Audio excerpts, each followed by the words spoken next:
Hi കൂട്ടുകാരെ. അപ്പോൾ എല്ലാവരും സുഖമായിട്ടിരിക്കുന്നു എന്ന് വിചാരിക്കുന്നു. ഇന്നത്തെ എൻ്റെ വ്ളോഗ് എന്ന് പറയുന്നത് റൂം ക്ലീനിങ് ആണ് കേട്ടോ. റൂം ക്ലീനിങ് എന്ന് പറഞ്ഞാൽ ഞാൻ ഒന്നിരാടം കുടുംബം തന്നെ അത് ചെയ്യും. കാരണം എന്താണെന്ന് വെച്ചാൽ ഞങ്ങൾക്ക് രണ്ടുപേർക്കും നല്ല ഡസ്റ്റ് അലർജിയുടെ പ്രശ്നമുണ്ട്. അപ്പം ഹെൽത്ത് ഇഷ്യൂസും കാര്യങ്ങളും വരുന്നത് കൊണ്ട് തന്നെ ഞാൻ എപ്പോഴും അത് ക്ലീൻ ചെയ്തുകൊണ്ടേയിരിക്കും. പിന്നെ വേറൊന്നെന്ന് വെച്ചാൽ ഞങ്ങൾ ഏറ്റവും കൂടുതൽ സ്പെൻഡ് ചെയ്യുന്നത് ഞങ്ങളുടെ റൂമിലാണ്. വേറെ പുറത്തേക്ക് ഇറങ്ങലില്ല എന്നല്ല, പക്ഷേ ഞങ്ങൾക്ക് ഏറ്റവും കൂടുതൽ സ്പെൻഡ് ചെയ്യാൻ ഇഷ്ടം ഞങ്ങളുടെ റൂമിൽ തന്നെയാണ്. ഞാൻ കല്യാണം കഴിഞ്ഞ് വന്നപ്പോൾ തൊട്ടേ എനിക്കിവിടെ കംഫർട്ടായിട്ട് തോന്നിയിട്ടുള്ളൊരു സ്പേസ് എന്ന് പറയുന്നത് എൻ്റെ റൂം മാത്രമാണ് കേട്ടോ.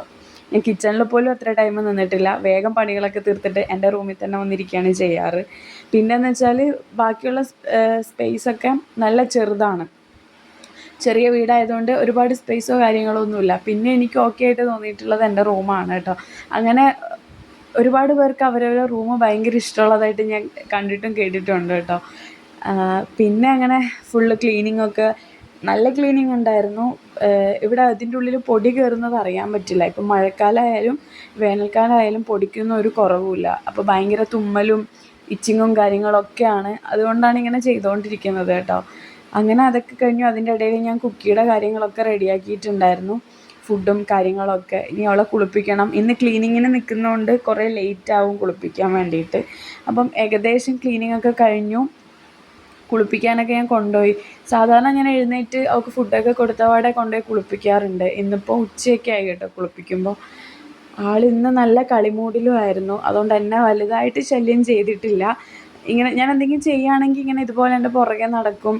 ഇടയ്ക്കിങ്ങനെ ഉറക്കമൊക്കെ ശരിയാവാതെ എഴുന്നേൽക്കുമ്പോഴാണ് ആൾ കുറച്ച് ടെററാവും. അല്ലാത്തപ്പം പറഞ്ഞാൽ മനസ്സിലാവും.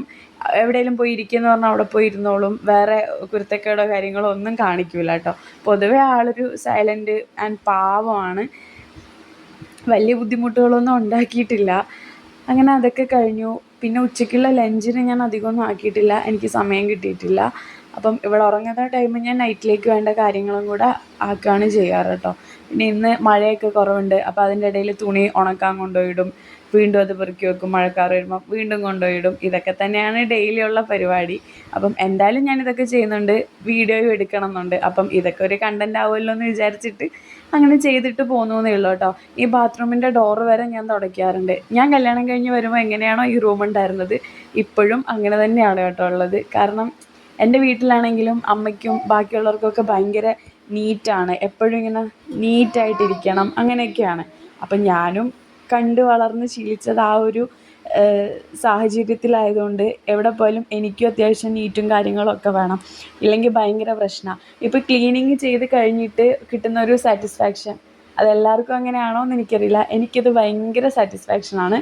ഇപ്പോൾ എന്തെങ്കിലും ഒരു മൂഡ് ഓഫ് ആയിട്ടിരിക്കുകയാണെങ്കിൽ ഞാൻ വേഗം ഇങ്ങനെയൊക്കെ എന്തെങ്കിലും കാര്യങ്ങളൊക്കെ ചെയ്യാൻ വേണ്ടി പോകും. അപ്പം വേഗം ഓക്കെ ആവും.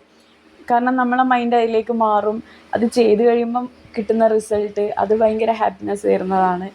അങ്ങനെ ഇത് ചിലവർക്കൊക്കെ വട്ടായിട്ട് തോന്നും, പക്ഷെ ഞാൻ പറഞ്ഞത് കാര്യമാണ് കേട്ടോ. അങ്ങനെ കുളിയൊക്കെ കഴിഞ്ഞ് വന്ന് കിടക്കുന്ന കിടപ്പാണിത്.